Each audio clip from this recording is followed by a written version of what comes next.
మొన్న పండగకి సింపుల్‌గా ఎలా రెడీ అయిపోయానో చూసేయండి. ఫస్ట్ అయితే ఫేస్ వాష్ కోసం బయోటిక్ ఫ్రూట్ ఫేస్ వాష్ అయితే యూజ్ చేశాను. తర్వాత Lakme peach milk moisturiser apply చేశాను. ఆ 2 వీడియోలో చూపించలేదు. తర్వాత క్రీమ్ వచ్చేసి పాండ్స్ బ్రైట్ బ్యూటీ క్రీమ్ అయితే అప్లై చేస్తున్నాను. ఫేస్‌కి ఏదైతే అప్లై చేస్తామో నెక్‌కి కూడా అప్లై చేయాలి. మాయిశ్చరైజర్ అయినా, క్రీమ్ అయినా సరే. నెక్స్ట్ అయితే మనకి లిప్స్‌కి లిప్ బామ్ వచ్చేసి నేను యూజ్ చేస్తానండి. Lipstick, foundation, CC creams, BB creams ఇవన్నీ కొంచెం హెవీ మేకప్. ఇంకా లూజ్ పౌడర్ పాండ్స్ వచ్చేసి 2 షేడ్స్ ఉంటుంది. నేనైతే బీబీ గ్లో యూజ్ చేస్తాను. ఇంకోటి పింక్ గ్లో కూడా ఉంటుందండి. నేను ఇవన్నీ ఎప్పటి నుండో యూజ్ చేస్తూ నాదైతే డ్రై స్కిన్ అండి. నాకు తగ్గట్టుగా ఇవన్నీ నాకు సూట్ అయ్యాయనమాట. అంటే కొంతమంది ఆయిలీ స్కిన్ ఉంటది. అలా రకరకాలు ఉంటది కదా! సో, నా స్కిన్‌కి మ్యాచ్ అయినవి ఈ ప్రొడక్ట్స్ నేనైతే రెగ్యులర్‌గా యూజ్ చేస్తూ ఉంటాను.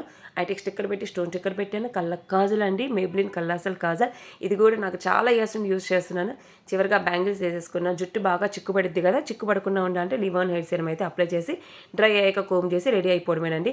వీటన్నిటి లింక్స్ కావాలంటే నేను కింద ఇస్తానండి. నేను వాడుతున్నా మిమ్మల్ని వాడమని అయితే చెప్పట్లేదు. బాయ్.